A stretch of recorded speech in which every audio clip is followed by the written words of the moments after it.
그다음에 자영업을 봐봅시다. 부산을 이렇게 봤으면요. 대한민국의 5년 후의 모습이 자영업을 한번 봐보자고 이제요. 자영업 생태계의 약한 요인들, 자영업이 어려운 거 한번 생각해 봅시다. 우리 상식적으로 생각해 보세요. 자영업은 왜 이렇게 힘든 겁니까? 일단 자영업에 많은 사람들이 진입을 한 거죠. 경쟁이 굉장히 심하죠. 그럼 자영업에 왜 들어옵니까? 일자리가 없어지니까 그렇죠. 일자리가 없어지는 거잖아요. 그렇죠? 일자리 생태계 약화야. 일자리는 대개 우리가 자본주의에서 뭐해서 되는 겁니까? 성장률이 떨어지니까 일자리도 줄어드는 거죠. 일자리 증가율이. 그 다음에 또 하나 뭡니까? 장사가 안 돼. 장사가. 그렇죠? 내수가 취약한 거잖아요. 내수 취약성에서. 가계 소비, 매출 억압 반경이 그걸 작용하는 거잖아요. 그 다음에 임대료 부담을 얘기하잖아요. 자영업자들의 힘든 걸 얘기할 때 임대료 부담을 얘기하잖아요. 그렇죠? 그리고 최저임금이 굉장히 높아서 가다. 뭐 이런 얘기를 하잖아요. 하여간 다 자영업자들이 얘기하는 거 다 대충 중요한 걸 끄집어내 봅시다. 그럼 여기서 이게 부동산 블랙홀하고 임대료 부담, 부동산 블랙홀의 결과이죠. 성장, 돈이 그러니까 부동산으로 가면서 경쟁력, 생산성 떨어지고 그러면서 일자리 생태계 약화되고, 그렇죠? 내수 취약성, 아까 얘기했잖아요. 가계부채가 커지는데 부동산에다가 대출 많이 받으면서 이 부동산 블랙홀, 부동산이 모든 걸 빨아들이는 대한민국에서 만들어진 결과라고요. 자영업 생태계 약화 요인들이요. 네? 그렇지 않아요? 자영업 문제 해결하려면은 이 문제로 구조적으로 해결해야 돼요. 자, 봐보세요. 임금 노동자 일자리 증가율이 쭉 떨어졌다 했잖아요. 8058 이후에. 그러니까 이 사람들이 어디로 가요? 자영업으로 가는 거지. 자영업으로 가는 거지. 갈 수밖에 없죠. 자영업의 이 과잉 경쟁이 구조화된 거죠. 여러분들 이거 봐보세요. 우리나라 일자리 단기와 일자리 통계청 자료를 이렇게 했습니다. 이 그림에는요. 이게 뭐냐면은 55세에서 64세 대상으로 해가지고 당신이 그러니까는 가장 오래 근무한 일자리에서 언제 그만두게 됐느냐, 퇴직해야 되느냐 이거죠. 그걸 보니까는 50세가 안 되잖아요. 50세 안 돼가지고 딱 이 일자리 날아간 다음에 그 다음에 이제 다른 데로 이제 일자리를 옮기거나 아니면 그 다음에 자영업을 해야 되는 거죠. 뭘. 근데 최근에 조사에서 고용노동부에 그러니까 저거를 용역을 받아가지고 네?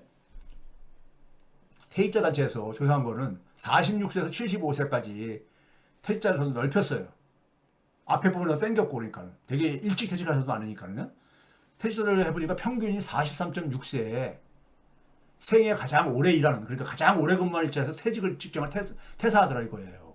저는 이게 최근에 그 어느 국회에서 이게 소개가 됐었는데 43.6세 평균 가장 오래 근무한 일자리에서 퇴직하더라 이거예요.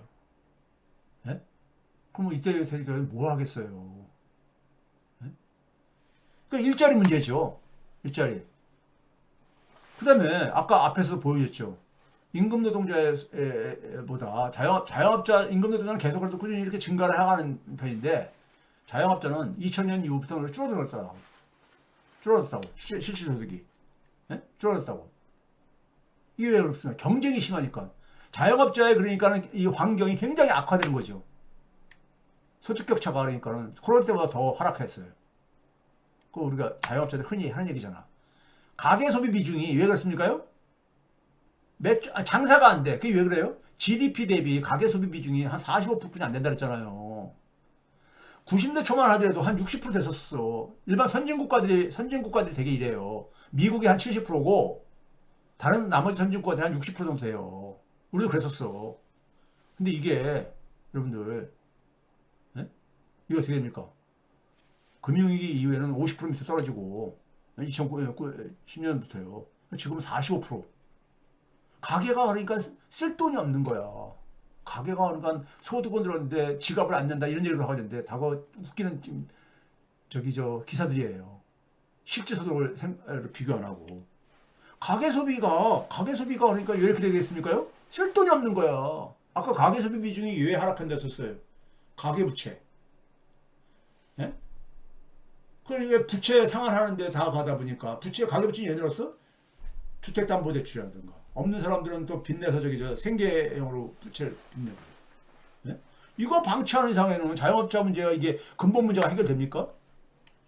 예? 아무튼 자 이거 봐보세요. 그다음에 최저임금이 높다 그러죠. 최저임금. 여러분 최저임금 관련해 가지고 잘 보셔야 됩니다. 최저임금을 우리가 국제사회에서 비교할 때는요 어떻게 비교를 하냐면은 중간임금, 임금 노동자의 딱 중간에 있는 50%에 있는 중간임금 대비해서 최저임금이 어느 정도 되느냐, 네? 이걸 이렇게 얘기해요. 중간임금하고 평균임금을 비교하는 게 있는데 평균임금은 뒤에서 얘기할게요. 우리나라가 2000년만 하더라도 2000년만 중간임금 대비해서 가장 꼴찌였었어요. OECD 국가 중에서. 네? 가장 낮았었던 거야. 그러니까 어떻게 되겠습니까? 최저임금, 저임금 노동자가 살기 힘들다고 그래가지고 최저임금 빠르게 올린 거야. 그 2011년에는 어떻게 됐느냐? 한 11로 이렇게 이동했어요. 최저임금 인상률을 높이니까는. 네? 45.48%로 쭉 이렇게 올라온 거야. 여러분 여기서 근데 재밌는 거 보는 건 뭐냐면요. 저 앞에 있는 나라들. 앞에 있는 나라들이 여기 보면 콜롬비아, 코스타리카, 튀르키예, 칠레 뭐 이런 나라들이 거거든요. 아니, 선진국가 중에서 프랑스 정도를 빼놓고 나머지 중남미 국가라든가 뭐 이런 나라들이야. 앞에도 2000년대도 봐보세요. 칠레 뭐 이런 나라들이 가고 있잖아요. 중남미 나라들이. 이 이유가 있습니다. 자, 그 다음에 2023년 작년도 봐보세요. 작년도에는 10위까지 이동을 했어. 아, 그러니까 우리나라 최저임금이 높다고 얘기하는 거야. 경총이나 이런 데서. 경총이나 이런 데서 최저임금이 높다는 거야. 국제사회 딱 비교해보니까 우리나라는 중간임금 대비 한 61% 정도 된다 이거야. 에? 최저임금이 너무 많이 증가했다 이거야. 에? 이걸 얘기하는 거예요. 근데 여러분 봐보세요. 콜롬비아나 코스타리카, 칠레, 멕시코 이들 다 중남미 국가들이죠. 이 나라들이 전 세계에서 불평등이 가장 심한 나라들입니다. 근데 또 한 가지가 뭐냐면 자영업 비중이 굉장히 높은 나라들이야. 이들 나라들이요. 그럼 이들 나라들은 거의 그러니까는 중간임금하고 최저임금하고 거의 차이가 없다는 거잖아요. 90%가 된다는 얘기는요. 뭘 의미하는 거겠어요? 중간임금 50% 이하는 임금이 굉장히 낮다는 얘기입니다. 그러니까 우리가 중간임금 대비해서 최저임금이 낮은 방법은 중간임금이 얼마나 크냐 작으냐에 따라 영향을 받을 게 아닙니까? 그래서 우리나라가 한 10위까지 이동을 했어. 우리 최저임금이 인상돼가지고요. 근데 평균임금을 봐보세요. 평균임금을 보더라도 30개국 중에 8위까지 이렇게 올라왔습니다. 여기도 마찬가지 평균임금을 보더라도 코스타리카, 콜롬비아, 멕시코 이런 나라들이 뭐 뉴질랜드나 이런 나라들은 저게 잘 돼 있어서 그러는 거고 이런 중남미 국가들이거든요. 그러면 이 중남미 최저임금 수준이 높은 나라의 공통점이 뭐냐? 딱 보게 되면요. 이게 OECD 통계인데 자영업 비율을 봐보세요. 자영업 비율을 보게 되면은 콜롬비아가 47%, 멕시코가 31%, 그리스, 터키 이런 나라도 한 20%, 대한민국이 23%거든요. 그리고 우리나라보다 높은 나라들이 주로 보게 되면 불평등이 굉장히 높은 나라들이야. 저기 봐보세요. 프랑스는 12.9%. 12.9%란 말이에요. 일본은 더 낮죠. 일본은 어디에 있습니까? 일본이 더 나중에 일본이 어디 있습니까? 저 펜이. 제가 일본이 더 낮잖아요. 그렇죠? 저기 밑에서 그러니까 6번째로 그러니까 그렇잖아요. 그렇죠? 이게 그러니까는 우리나라는 그러니까 제조업의 일자리 줄어들면서 대부분이 자영업으로 가야 되는 거야. 이게 중남미 국가들도 비슷한 거야, 그러니까요. 근데 거긴 마찬가지로 불평등이 굉장히 심하니까는 최저임금 수준이 중간임금이나 평균임금 대비해서 굉장히 높은 거야.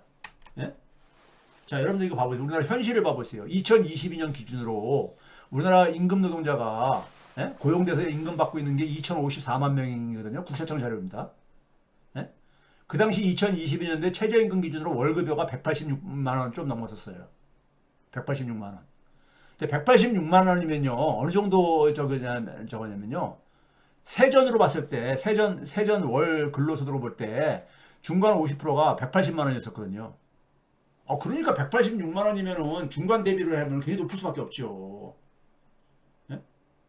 그러니까 우리나라는 근데 여러분 180만 원 가지고 한 달을 살라고 한번 생각을 해보세요. 2022년 2년 전이지만 힘들잖아요. 힘들잖아. 그렇죠? 평균 임금도 마찬가지예요. 평균 임금도 한 270만 원밖에 안 돼. 그러다 보니까 최저임금이 그러니까 상대적으로 높게 형성되는 거예요. 우리나라 같은 경우는요. 근데 OECD 선진 국가들은 대개가 뭡니까요? 전체 평균이나 중간 50%가 높아. 특히 뭐냐면 우리가 주로 비교하는 게 세전 월급이요. 세전 월 근로소득하고 세전 월급여는 무슨 차이입니까? 세전 월급여는 우리가 소위 말해서 수당 같은 거 더 초과 근무해가지고 생기는 거 다 합친 겁니다. 한 달에 버는 돈이죠.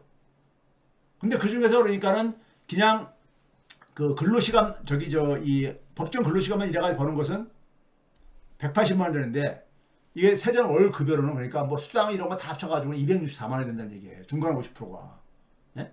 이걸 기준으로 이제 우리가 얘기해야 되는데 이걸로 봤을 때 그러니까 우리나라는 저기에 상위 0.1%라든가 상위 1%에 비교해 보게 되면 상위 1%의 평균하고 비교해 보게 되면은 중간 50%가 얼마입니까? 10분의 1도 안 되잖아요. 10분의 1도 안 돼. 그러니까 중간 50%가 평균이 너무 낮다 보니까는 최저임금을 올리게 되면은 금세 그 비중은 높아지는 거예요. 근데 문제는 뭐냐면 그게 자영업자들한테 부담이 되는 거죠. 자영업자들은 왜 그래요? 아, 수입이 줄어들고 앉아있는데. 수입이 줄어들고 있는데 아르바이트생 쓰면은 힘들다 이거죠. 예? 그래서 제가 뭐랬어요? 둘 다 을이라 이거예요. 둘 다 을. 둘 다 을이라 이거죠. 그렇죠? 그럼 이 상황 속에서 제가 그동안 늘 얘기했듯이 우리 사회는 지금 뭐냐면요. 사회 생태계가 지금 그러니까 완전히 붕괴된 거예요. 이런 때가 우리가 역사적으로 보면 언제냐면요. 전통시대에서는, 우리나라 전통시대에서는 왕조 교체기입니다. 고려 말이나 조선 말이나 통일신라 말이라든가 이럴 때 보면 왕조 교체기가 되게 어떻습니까? 생태계가 붕괴되어야 됩니다. 격차가 굉장히 불평등해지죠. 어떻게 해결합니까? 왕조를 교체하죠. 소위 말해서 그래가지고 어떻게 해요? 우리가 고려시대 때는 전시과 체제였었는데 이성계가 소위 말해 요즘으로 하면 쿠데타를 일으켜가지고 이시왕조 만들어가지고 과정법을 만들잖아요. 소위 말해서 귀족들이 갖고 있는 사전들을 다 협파해가지고 몰수해가지고 재분배 뭐 이런 걸 하잖아요. 그렇죠? 이건 왕조를 바꿔야지만 가능한 거죠. 왕조 바뀌지 않으면은 그 안에서의 개혁은 제대로 안 되지요. 왜 안 됩니까? 거기 속에서의 그러니까 소위 말해서 기득권층들, 귀족들이 기득권을 안 내려놓으려고 하니까요. 그렇죠? 근데 결국은 역사는 어떻게 됩니까? 역사는 생태계의 재구성으로 방향이 가지 않으면은 사회가 진화를 못하지요. 네? 왕조 교체기에서 우리가 얻어야 교훈은 뭐겠습니까? 우리 사회 경제의 근본 문제는 수명이 다한 거야. 기존에 그러니까 소위 말해서 박정희 시스템이 에서 만들어진 생태계가 이게 붕괴된 거예요. 그러니까 낡은 집이 그러니까는 더 이상 쓸 수가 없게 된 거야. 그래서 제가 뭐랬습니까? 새로운 집을 구성하는 거는 사회를 만드는 원리에 기초를 해야 된다 했잖아요. 사회를 만드는 원리. 제가 여러 번 얘기했죠. 우리가 돈이라는 것은 소득과 금융으로 표현되지고 그런데 소득과 금융은 시장소득, 즉 개인이 그러니까 노력해가지고 시장에서 활동해서 얻는 시장소득과 시장금융이 있다면은 사회 몫으로 배분되어지는 사회소득과 사회금융이 있다 했잖아요. 우리는 근데 이 사회소득과 사회금융이 너무 취약하다. OECD 국가, 선진국가들은 이 부분이 어느 정도 뒷받침이 된다 이거예요. 그러니까 시장소득, 시장금융이 많이 빠르게 증가 안 해더라도 견딜 수가 있는 거죠. 그게 최저임금 인상률의 차이를 만들어내는 거예요. 우리는 뭐냐면 시장소득과 시장금융이 너무 열악하니까 여기에다가 그러니까 올인하는 거죠. 시장소득을 높이려고. 그리고 뭐냐면 재테크에 올인하고 막 이런 거 있잖아요. 예? 그러니까 시장은 뭐냐면 이론 일표 원리가 작동하는 시장의 힘이, 돈의 힘이 지배하는 곳이라 했고, 사회는 기본적으로 정치의 영역이라 했잖아요. 1인 1표 원리, 민주주의 원리가 작동하는. 그러니까 우리나라의 문제는 뭐냐면요. 사회를 구성한 데 속에서 시장의 힘만이 그러니까 너무 과잉되어져 있는 거예요. 민주주의는 굉장히 취약한 거예요. 그래서 윤석열이 그러한 저런 짓들을 하는 거고 지금 21세기예요. 네? 비상계엄 같은 거를 하는 이유가 그런 거지요. 그래서 제가 과거에 이거 여러 번 제가 소개했잖아요. 한 사회가 얼마나 건강하냐 하는 것은 1원 1표 원리, 돈의 힘의 원리하고 그다음에 뭐냐면 1인 1표 원리, 민주주의가 서로 균형을 이루어야 된다 했잖아요. 이게 서로 상극적이면서도 상생을 해야 된다 했잖아요. 예? 그래서 제가 그거를 여러분들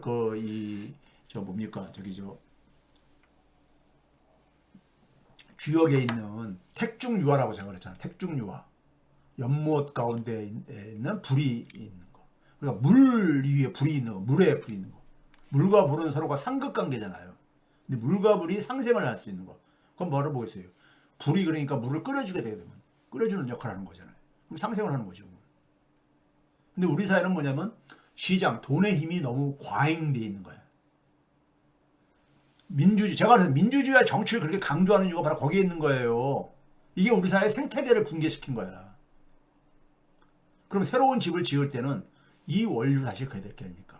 그럼 사회소득, 사회금융이 이런 용어가 교수님만 사용하는 것 같은데 이렇게 사회소득이 별게 아니에요, 여러분들. 사회소득이 뭐예요? 우리 아동들, 아이들 학교 들어가기 전까지 아동 수당이라는 게 있잖아요. 그거 누가 주는 거예요? 정부가 주는 거잖아. 세금 걷어가지고. 그 다음에 뭐냐면 학교 들어가게 되면 무상급식 하잖아요. 그것도 세금 걷어서 하는 거잖아요. 저 나이 들어가지고 노령연금 받는 거 다 그런 거잖아요. 사회금융은 뭐예요? 정책금융 같은 거지. 정책금융. 이게 성격이 사회적인 성격이기 때문에 사회소득과 사회금융을 이렇게 정리를 해드리는 거예요, 여러분들에게. 여러분 봐보세요. 우리나라는 세금이 너무 낮죠. OECD 국가 평균보다도 너무 낮아요. 조세부담률이. 그러니까 사회소득이 낮을 수밖에 없지. 그걸 더군다나 윤석열 정권에서는 부자 감세를 한 거야. 그러니까 더 힘들지. 사회보장 지출이 굉장히 낮아, 우리나라는. 예? 저 중간에 저기 OECD 평균이고 우리나라는 저기 밑에서 5번째 OECD 국가 중에서. 예? 거기다가 세율을 아무리 그러니까 뭐 만들면 뭐합니까? 예? 부자들한테는 고소득층한테는 더 또 감세를 해주고 앉아있는데 그게 바로 뭐예요? 공제. 소득 공제가 굉장히 불공정하게 달았잖아요. 0.1%는 1인당 평균 수입이 한 18억 원 되는데 2022년 기준으로요. 예? 되는데 공제로 한 1억 한 1152만 원 정도가 공제 혜택으로 실적인 감세를 해주고 앉아있는 거야. 예? 저 50% 있는 사람은 공제 혜택이 259만 원뿐이 안 가. 10% 있는 사람도 796만 원뿐이 안 가. 공제 제도를 막 도입하면요, 이 중산층도 혜택 보지 않냐, 막 이런 식으로 얘기하는 거야. 최상목이나 추경 이런 애들은 하는 얘기가. 문제는 뭡니까? 위 소득층들이 대부분을 혜택을 엄청나게 보고 앉았으니까는 찔끔 저기 밑에다가 조금 혜택을 주는 거야. 문제는 뭡니까? 공제를 많이 해주면 세금을 그만큼 적게 걷는 거잖아. 정부의 세수가 줄어들게 되면은 정부가 그러니까 사회소득으로 지원을 못 해주는 게 줄어들 수밖에 없지. 이거를 국민들이 아셔야 돼. 네? 그냥 나한테 조금 세금에 있어 도움된다면은 그냥 막 지지하고 그게 바로 뭐 종부세, 상속세 뭐 지지하고 하는 게 중상층들이 그렇게 눈이 멀면요 대한민국 사회는 희망이 없는 거야. 희망이 없는 거예요. 그래서 제가 뭐라 했습니까?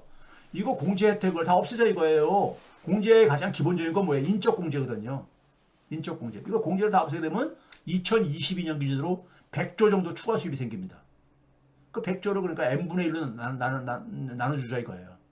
그러면 어떻게 됩니까? 1년에 8개월 정도, 8번을 그러니까는 1인당 25만 원씩, 그러니까 4인 가족으로 100만 원씩 1년에 8번을 지원해 주셨다 이거예요. 그걸 봐도 되면 800만 원을 그러니까 4인 가족 기준으로 800만 원 수입이 생겨봐요. 특히 하위 계층일수록 그 혜택이 대부분이 이렇게 귀착되는데 그 공제 혜택 한 1억 1152만 원 없어져더라도 상위 0.1%는 어떻게 되는 겁니까요?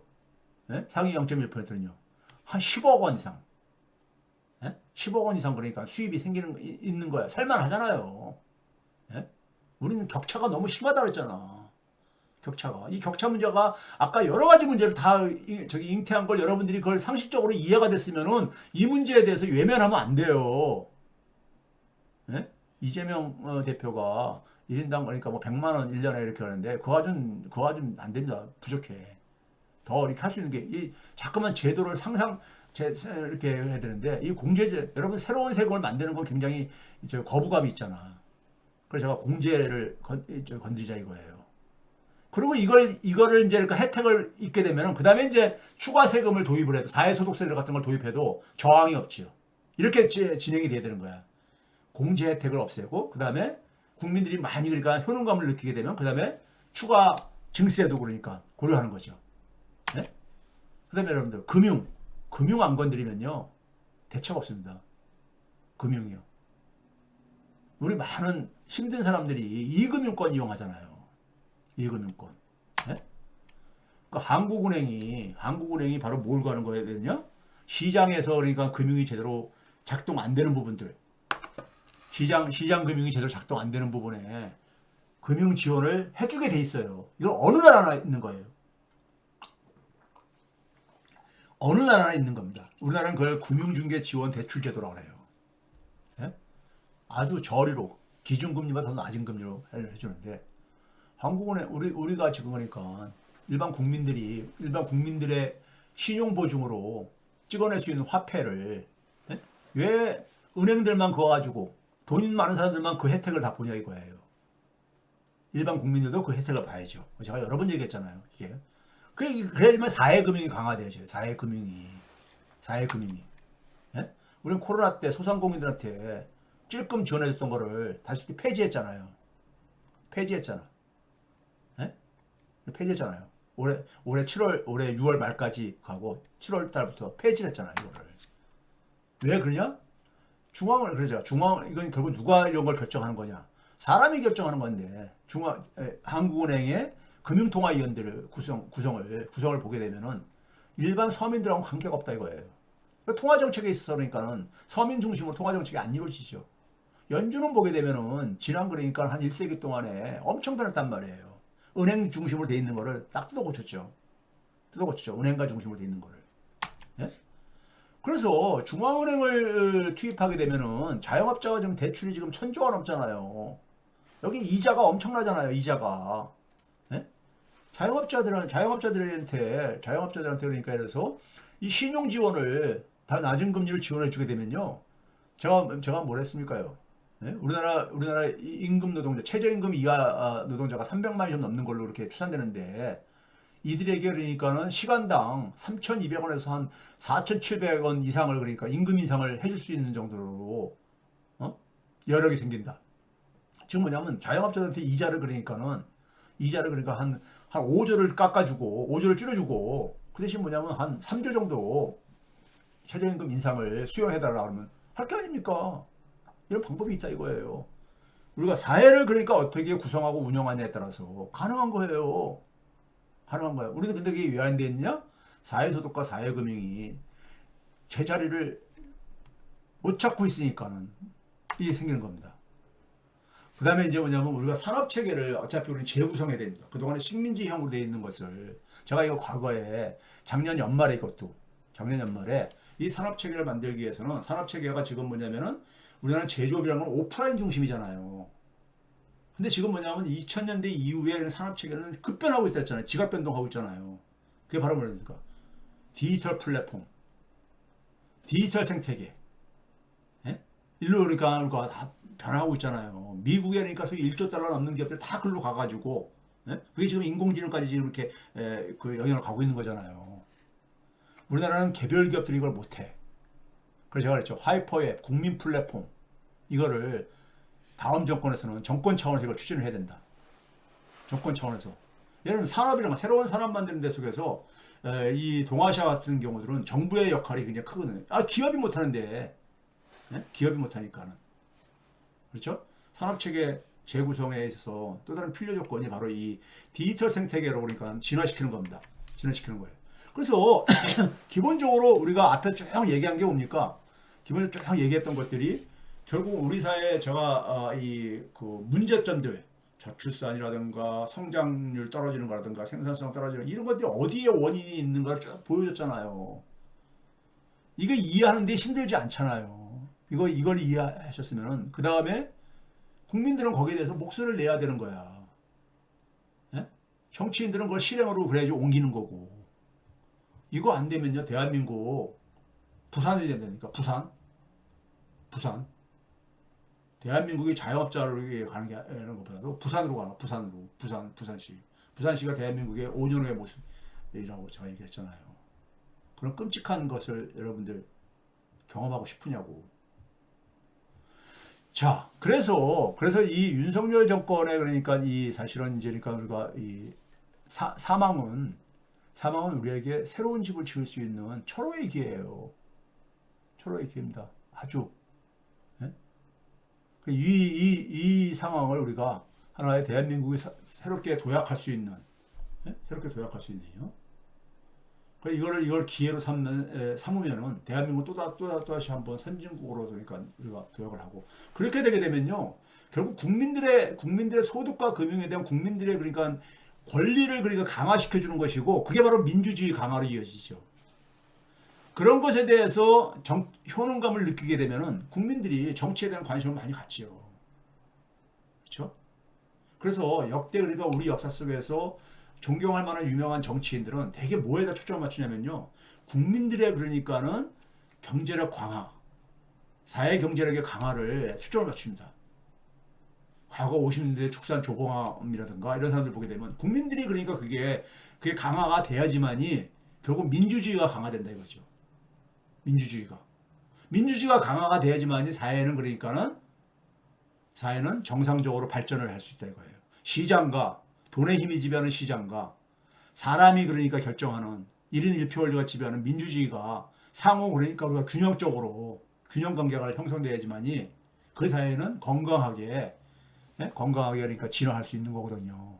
그렇게 건강하게 만들어야지만이 우리 그 미래 세대들한테 희망을 줄 수 있는 거 아니겠습니까?